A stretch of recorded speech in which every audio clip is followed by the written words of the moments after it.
Minister Tufton is on record as saying that the problem with the University Hospital of the West Indies is that it's systemic. There are toxic personalities, and that the board was dysfunctional. My first question to you, sir, is were you leading a dysfunctional board in the short period in which you were the chairman? And were you leading an environment, board and otherwise, that was toxic?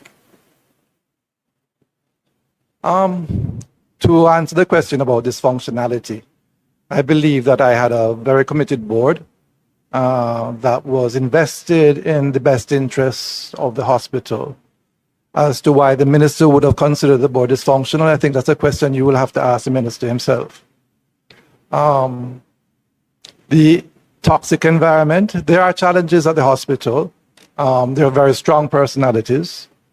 But more so, what's necessary is that you need strong leadership that is acting towards a plan, which did not exist when we took the seat at the hospital. There was no operational plan, there was no strategic plan. So in essence, you have an institution that is underfunded with many, many different interests competing for the scarce funds that are available. So you end up in a situation that he who talks loudest gets most attention. Yes. So from that point of view, maybe that's considered toxic. Sorry, could you, the other aspect of your question? The other part of your question, please? Sorry, I'm not hearing you. The other part of the question that you asked, I think there were 3 points that you made. And toxic, dysfunctional, and that the board, I think you answered all of them, systemic, toxic, and dysfunctional. When your board under your chairmanship was empaneled, it was the second board that would have been empaneled since the 2020 new term. Yes. I only saw this document this morning in terms of the submission that you made, but you listed about 15 different challenges and maladies that were facing the institution when you assumed that yourself and your board assumed the leadership. You indicated on page 2 that the greatest imperative of the board was to appoint a permanent CEO. Can you elaborate as to why that was the greatest imperative of the board as you saw it? Well, certainly as a board, the person that is most important to us is the CEO, who we will hold accountable for the performance of the institution. You needed to have someone in place who is permanent, who is conducting the activities and the goals of the institution. And it's a situation where you want someone who is going to be acting for a period where they make a difference. So we had to answer the question as to whether the person who was acting was suitable for the position or whether it was necessary to bring someone else in with other capabilities. Okay. So you essentially believe that the CEO was critical to lead the institutional reforms and to address the challenges and maladies that you had outlined? That would be correct. All right. Could you, and before I continue, Permanent Secretary Green, is it the purview of the board of the University Hospital to appoint the CEO of the institution, or it is the minister who does that? Just for clarity. The board. The board. All right, thanks. So it was in good stead, and in terms of governance, the duty of the board to appoint the CEO. Could you walk us through the process that you then executed as to addressing the greatest imperative of finding a new CEO for the hospital? Certainly. What we in the board discussions, it was contemplated whether the board was in a position or not to recruit without external help a CEO. The board made a decision that the position was so important to the institution that we should solicit the services of a professional headhunting recruiter. We did so, found our appointed entity that had a very strong reputation. This company has done hiring for the government of Jamaica and several leading institutions in the country. An international search was launched. I would also indicate that in bringing this professional on, there was a question as to the salary levels that would be needed to attract the type of person that the hospital needed. And the government of Jamaica guidelines for the posts, the HR professional indicated would not be sufficient to attract the type of person that we were looking for, or that we thought was necessary to lead the hospital. To support that, we sought the support of the Ministry of Finance, sought permission from the Ministry of Finance to get additional support from private sector to augment the salary that would be offered for the position. And I think we got support from a number of companies for a period of 3 years to do that. Once the support was confirmed, the search was conducted. We had 90 applicants for the position. And the professional 90 or 19? 90. 90, okay. Right, 90, over 90 applicants for the position. And the persons who applied had a significant amount of experience in hospital management.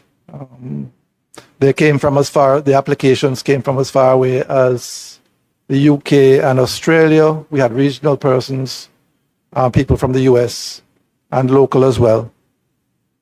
There was a short list created by the HR team, HR professional consultant of 6 persons, and we included the acting CEO at the time to make a total of 7 persons for the short list for final interview by a panel selected by the board. All right. So you, in your presentation, the submission, you indicated that the process went through and candidate was identified, and that candidate came to Jamaica and went through a sort of a orientation. There was an issue that the candidate raised. Can you walk us through what that issue was?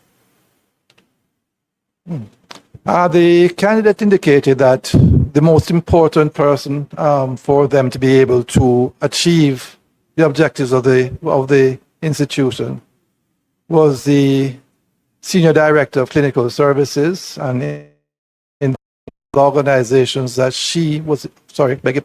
that the person was in charge of. I suppose. Yes, it was a she. Right. Not before this.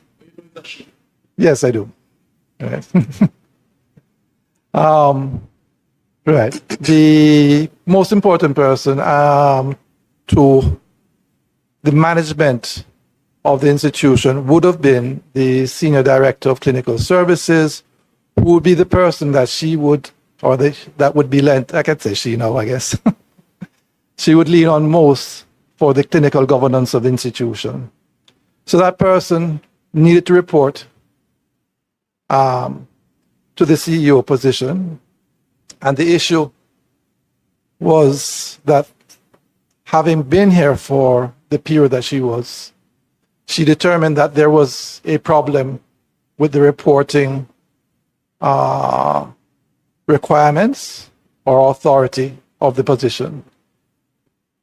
She felt that unless she could be guaranteed by the board that we were able to resolve that position and that situation, she would not be able to effect her duties. Okay.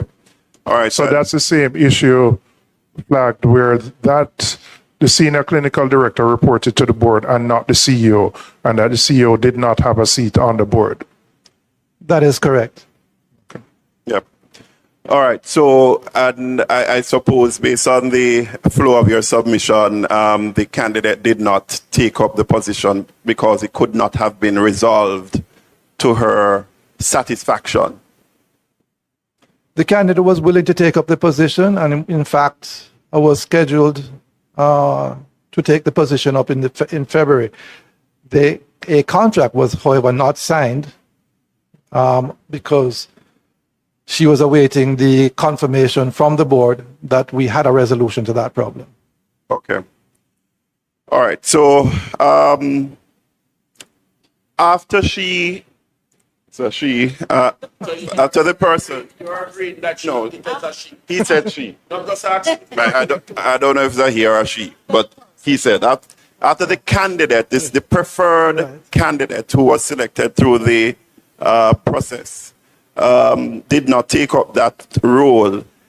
My understanding from your submission is that the board, in its right, moved to appoint a new acting CEO. Is that the case? That is correct. That's the case. And the reason, so remember? A new acting CEO. That's the case. That is correct. Yes.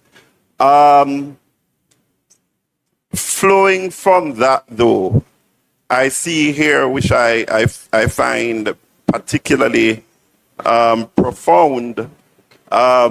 The day after the board, and it's your submission, I'm reading from it. The day after the board announced the appointment of the new acting CEO, the Minister of Health overturned the board's decision and reappointed the previous acting CEO.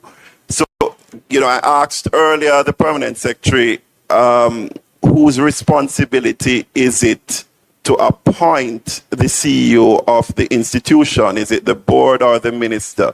So before I ask you to respond, was that move, as stated here from the submission of Mr. Chai Chong, was that move by the minister to reappoint the previous acting CEO improper based on governance, PS? I could not answer that because I do not know that to be factual. I couldn't answer because I did not know for a fact that the minister appointed the CEO. So I could not answer that question. Yes. Okay. No, I'm not talking about hearsay. This is a submission that was there's written. a submission. It is page 3. You can read it, member. Mr. You have Chai a point Chong. of order?